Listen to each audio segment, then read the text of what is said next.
आज परम पावन तिथि है, बुद्ध पूर्णिमा, वैशाख पूर्णिमा। सबके लिए अलग अलग रूपों से ये पूर्णिमा का स्वरूप है। हमारे दत्त परंपरा का पालन करने वाले यहाँ दत्त धाम में आकर के ठाकुर जी की पालकी करते हैं। बौद्ध धर्म को मानने वाले आज अपने अनुसार अपनी उत्सव मनाते हैं। वैशाख पूर्णिमा की वैदिक रीति को समझ करके उसके अनुसार कई उसके नियमों का पालन करते हैं। पर हमारे श्रीधाम वृंदावन में सबते प्यारे ठाकुर, सबते दुलारे ठाकुर, ब्रजवासीन के बड़े लाडले ठाकुर श्री राधा रमन लाल जी का आज प्राकट्य दिवस है। आज ही के दिन हमारे प्यारे श्री राधा रमन लाल जी प्रकट भये।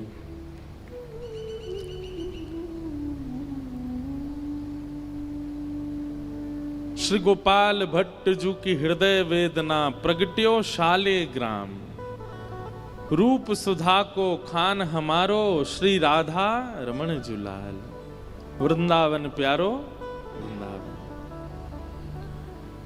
कल नरसिंह चतुर्दशी थी।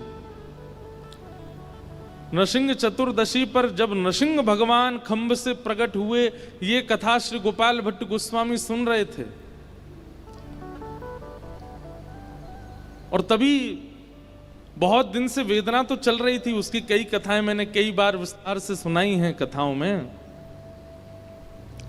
हमारे श्री हरिराम व्यास जी महाराज आए और आकर के ऐसा पद गा गए, झूले रे झूले मेरी गंड की नंदन,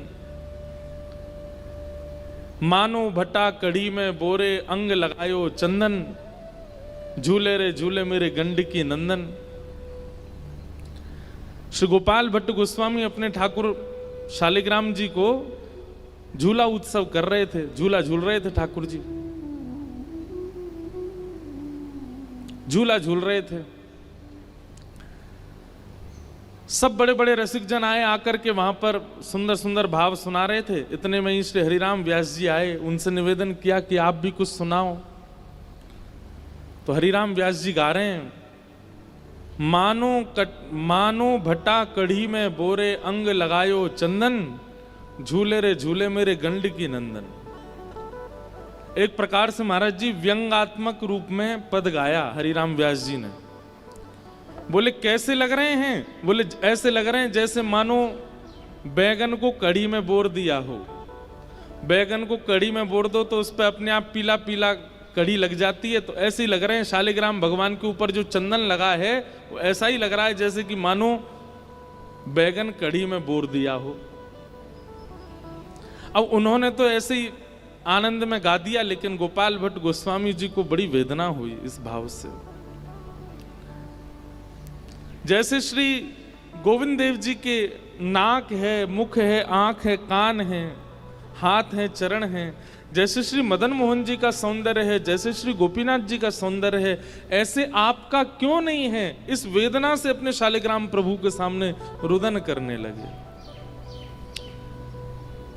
विरह तो बहुत दिन से व्याप्त था गोपाल भट्ट गोस्वामी जी के चित्त में, लेकिन नरसिंह चतुर्दशी जब आई और उस दिन जब श्रवण किया कि प्रहलाद की मनवांछित इच्छा के लिए प्रहलाद के भाव से पूरित होकर के सत्यम विधातुम निज भृत्य भाषितम व्याप्तिम च भूतेष्वखिलेषु चात्मनः अदृश्यतात्यद्भुत रूप मद्वहम स्तंभे सभाया न मृगम न मानुषम। प्रहलाद की इच्छा पूरी करने के लिए, हिरण्यकश्यप का वध करने के लिए भगवान खंभ से प्रकट हो गए। जब ये बात कथा में गोपाल भट्ट गोस्वामी जी ने सुनी, तुरंत उठ करके अपने ठाकुर जी के पास गए और बोले कि प्रहलाद के लिए आप खंभ से प्रकट हो सकते हो, तो खंभ तो फिर भी एक सामान्य ईंट पत्थर का बना होता है, आप तो साक्षात शालिग्राम हो, क्या मेरे लिए आप शालिग्राम से प्रकट नहीं हो सकते? और इस वेदना से, इस करुण पुकार से, इस विरह भाव में रुदन करने लगे श्री गोपाल भट्ट गोस्वामी। और उनके प्रेम के इस भाव की पूर्ति के लिए आज के दिन यानी कि बुद्ध पूर्णिमा रात में सोए थे रुदन करते हुए, प्रातःकाल जैसे ही उठे तो क्या पाया, श्री सिंहासन पर शालिग्राम जी नहीं है, साक्षात श्री राधा रमन लाल जी प्रकट हुए हैं। ऐसे सुंदर हस्त कमल, ऐसे सुंदर नेत्र, ऐसे सुंदर मुखमंडल, ऐसे सुंदर चरण, ऐसी सुंदर ग्रीवा, ऐसी सुंदर कमर, सर्वांगीण अंग, इतना सुंदर श्री राधा रमन लाल जी का देख करके गोपाल भट्ट गोस्वामी एक बार तो मोहित हो गए, बलैया लेने लगे, आहा जय हो, कितने प्यारे ठाकुर। लेकिन एक बार को मन में आया कि कहीं ऐसा तो नहीं मेरे शालिग्राम कहाँ गए, ये कौन के ठाकुर हैं। जैसे ही राधा रमन लाल जी को उठाया तभी पीछे स्पर्श हुआ, कुछ शालिग्राम जैसी शिला है, पीछे देखा तो श्री शालिग्राम जी हैं और उनमें से ही श्री राधा रमन लाल जी प्रकट हो गए। ऐसे हमारे वृंदावन के प्यारे श्री राधा रमन लाल जी के स्वरूप की विशेषता यह है कि वृंदावन के प्रथम निधि गोविंद देव, गोपीनाथ और मदन मोहन, इन तीनों का मिलित स्वरूप हैं श्री राधा रमन लाल जी। गोविंद देव जी जैसा मुखमंडल है, गोपीनाथ जी जैसे हस्त कमल हैं, मदन मोहन जी जैसे चरण कमल हैं। क्योंकि गोपाल भट्ट गोस्वामी जी के चित्त में कभी कभी ऐसा भाव रहता था कि रूप सनातन मधु पंडित गोस्वामी को आप प्राप्त हुए, मुझे कब प्राप्त होगे। तो उनके ठाकुर जैसे हैं वैसे ही थोड़े थोड़े अंश अपने अंदर व्यवस्थित करके श्री ठाकुर जी प्रकट हो गए। आज ही के दिन, आज हमारे वृंदावन के लाडले ठाकुर प्रकट भये हैं। उनके प्राकट्य उत्सव की आप सबको बधाई हो, बधाई हो, बधाई हो।